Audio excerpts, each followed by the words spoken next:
સમાચારોની શરૂઆત કરીએ। ગુજરાત રાજ્યને વધુ એક જિલ્લો ભેટમાં મળશે। બનાસકાંઠા જિલ્લાનું વિભાજન થશે।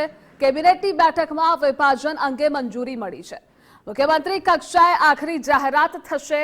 જિલ્લા વિભાજન અંગે કેબિનેટમાં ચર્ચા વિચારણા પણ થઈ છે। તો ગુજરાત રાજ્યને વધુ એક જિલ્લો મળવા જઈ રહ્યો છે। બનાસકાંઠા જિલ્લાનું વિભાજન થશે। કેબિનેટની બેઠક ચાલી રહી છે અને તેમાં વિભાજન અંગે મંજૂરી। મુખ્યમંત્રી કક્ષાએ આખરી જાહેરાત થશે। તો જિલ્લા વિભાજન અંગે કેબિનેટમાં ચર્ચા। અને આજ વખતે આપણી સાથે સંવાદદાતા નિકુંજ જોડાયેલા છે અને વિજય પણ જોડાયેલા છે। સૌથી પહેલા નિકુંજ, આપની પાસે જઈશું। કેબિનેટની બેઠક ચાલી રહી છે, કયો મહત્વનો નિર્ણય?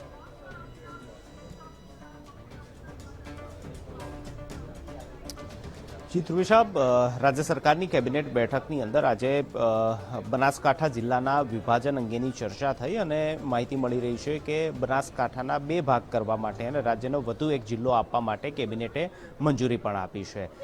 રાજ્યની અંદર બીજા નંબરનો સૌથી મોટો જિલ્લો બનાસકાંઠા જિલ્લો છે। પહેલા નંબર પર કચ્છ છે અને ત્યારબાદ વિસ્તારની દ્રષ્ટિએ અને વસ્તીની દ્રષ્ટિએ પણ બનાસકાંઠા જિલ્લો જે છે તે રાજ્યનો સૌથી મોટો જિલ્લો છે અને તેના વિભાજનની અનેક વખત માંગણી જે છે તે કરવામાં આવી હતી, કારણ કે જિલ્લાના વડા મથક સુધી પહોંચવા માટે લોકોને ઘણા કિલોમીટર સુધી લાંબુ થવું પડતું હતું અને તેને લઈને આ બનાસકાંઠા જિલ્લાના બે ભાગ કરીને બે જિલ્લાઓ નિર્માણ કરવામાં આવે તે પ્રકારની લાંબા સમયથી માંગ ચાલી રહી હતી।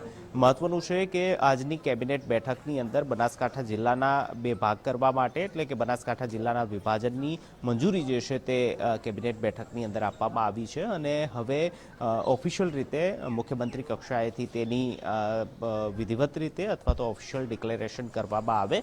સંભવિત રીતે 26 જાન્યુઆરીએ આ બનાસકાંઠા જિલ્લો જે છે તે ડિક્લેર કરવામાં આવે, તેના વિભાજનની જાહેરાત જે છે તે કરવામાં આવે તે પ્રકારની શક્યતાઓ જોવાઈ રહી છે અને ત્યારબાદ તમામ અન્ય જે પણ ઓફિશિયલ પ્રક્રિયાઓ જે છે જેને અનુસરવાની હોય છે, જિલ્લાનું વડું મથક બનાવવા માટેની, આ ઉપરાંત અન્ય વહીવટી માળખું જે છે તે આપવાની તે પ્રક્રિયા પણ આગામી દિવસોની અંદર અમલમાં રાખવામાં આવશે। અને મહત્વનું છે કે સ્થાનિક સ્વરાજની ચૂંટણીઓ આવે છે, આ ચૂંટણીની અંદર બનાસકાંઠા જિલ્લા પંચાયતની પણ ચૂંટણી આવે છે અને હવે આ જિલ્લાના વિભાજનના કારણે બે જિલ્લાઓની અંદર જે છે તે બનાસકાંઠાના જે બે જિલ્લાઓ પડશે તેની અંદર સ્થાનિક સ્વરાજની ચૂંટણી સાથે ચૂંટણી કરવામાં આવે તેવી પણ એક શક્યતાઓ જોવાઈ રહી છે। જી નિકુંજ, આપ જોડાયેલા રહેજો। ન્યૂઝ વોરરૂમથી વિજય જોડાયેલા છે। વિજય, ગુજરાત રાજ્યને વધુ એક જિલ્લો મળશે, બનાસકાંઠાનું વિભાજન થશે।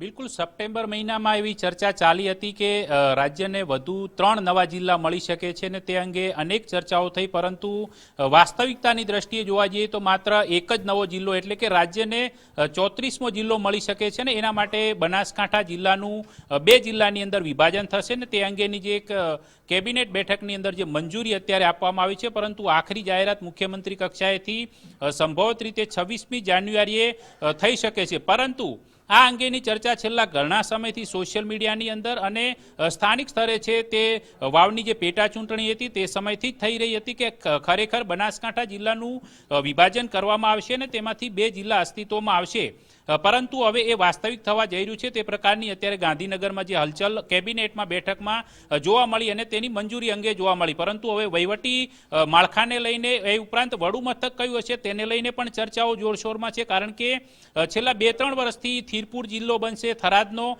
એ ઉપરાંત અન્ય રાધનપુર જિલ્લો બનાવો, દિયોદર જિલ્લો બનાવો, આ રીતે વડુ મથકની માંગ સાથે અનેક જે સ્થાનિક કક્ષાએ જે રાજકારણીઓ છે, ભાજપ, કોંગ્રેસ સહિત તમામ પાર્ટીના, તેઓ એક મંચ ઉપર આવતા રહ્યા છે અને સામાજિક રીતે એવા જૂથ પણ બનાવતા રહ્યા છે કે આપણો તાલુકો વડુ મથક બને અને નવો જિલ્લો અસ્તિત્વમાં આવે ત્યારે।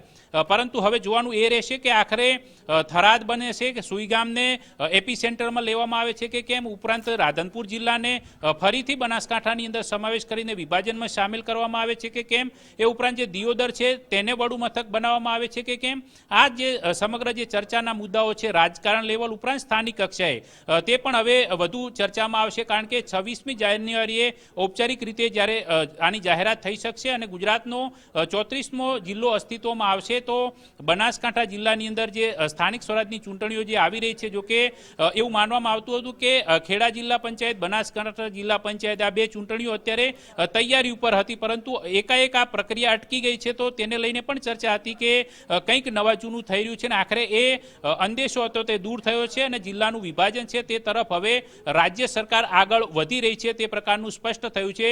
પરંતુ વડુ મથક કયું બનશે તેને લઈને સ્થાનિક કક્ષાએ રાજકીય રીતે કોઈ વિરોધનો વંટોળ ઉઠે તો પણ નવાઈ નહીં. જી, આ બંનેનો જોડાવા બદલ આભાર.